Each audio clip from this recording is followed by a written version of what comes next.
So, the story is pretty simple. You play as Isaac Clarke, one of many silent protagonists that can be found in gaming. Isn't that just great? And you work as a CEC engineer aboard the Kellyon ship. The ship crashes and you find yourself on the USG Ishimura. Prior to crashing, you receive a distress signal from the ship, and as soon as you get on, you kinda find out why. After recalibrating airflow on the ship, reanimated corpses of ship workers come back as necromorphs. They claw and bite, and basically your job is to get off the ship and survive. Now, let me ask the viewer something. Actually, you don't have a choice. How many times have we seen this basic plotline done in any form of media?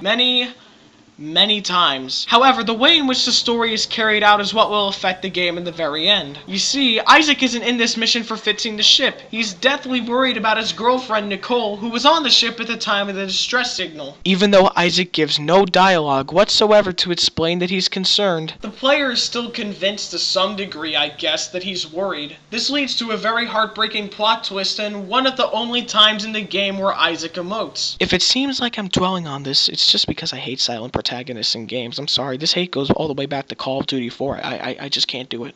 Levels in the game are split up into individual chapters, and every chapter ends with you returning to a tram. This gives you a feeling of satisfaction that you made it back in one piece, and you'll find out why. In one room you'll be fighting a huge bull-like creature, and in the next you'll be duking it out with a creature that somehow manages to be bigger than the hive mind from Crisis, but whatever though. The next you'll have to go against the Bio-Recombinator, or Regenerating Necromorph for those of you not familiar with the Dead Space enemy types, and so on. In these chapters you feel a sense of, oh my god, I can't believe I survived that, and the levels in the game are so varied that the game never gives you an opportunity to get bored. In the chapters, more of the story is explained through the many text logs and video clips that can be found in the different rooms. Now, I'm not sure how many of you out there actually took the time to read the logs, but I know you've seen or heard the audio and video logs. These logs are very well implemented, displaying things such as, and without spoiling anything, a conspiratorial assassination, how Nicole got lost, what happens to her, and the other crew members' experiences so far on the ship. This gives you a sense of not fear, but hopelessness. You feel hopeless. There is no hope. The game also has a very anti-religious undertone to it. I'm not sure if this game was trying to put across a social commentary on how religion is really a means of powerful people manipulating others for unreasonable gain, but it certainly seems like it. And for the sake of down-putting controversy, I won't ignite the flame, but I will say, if Unitology were a real religion, I'd be the first to burn down the church. This game leaves a lot to the player's mind as far as illusion and symbolism are concerned. You don't know who your villains are until the game actually reveals them to you, and when it does, you will honestly be pissed. Unfortunately, as someone who's seen this survival plotline done in a myriad of crappy movies, I kinda predicted the plot twist with my crew members exactly to the T. Anyways, the story is in no way unique, but it's great for what the game offers. So, all in all, besides the horrible PC port, there's nothing wrong with this game. Now, when I say that this was my favorite game of this generation until 2011, I say that based off of how much fun I had with the game. To most people, this may be nothing special. To some people, it may be a ripoff of Resident Evil 4 with the Stormtrooper suit, and while others are just very, very ignorant, you have to keep in mind that in the mid to late 2000s, there weren't many good horror survival games, and no, fear does not count in this particular case. This game, for its time, was the sparring apparatus of horror games, and what came after Dead Space, and by that I mean what came after Dead Space up until Dead Space 3, was excellent. This game was developed by EA Redwood Shores, a small and almost useless division of EA in California. When this game got popular enough, they became their own development studio called Visceral Games, who worked on Dead Space 2, Dante's Inferno, Dead Space Extraction and Ignition, and Dead Space 3. And now they're working on Battlefield Hardline. Wait. Oh my god, they're gonna go under. There's no. Oh god, no. Okay. It's a different rant for a different day. I apologize for that.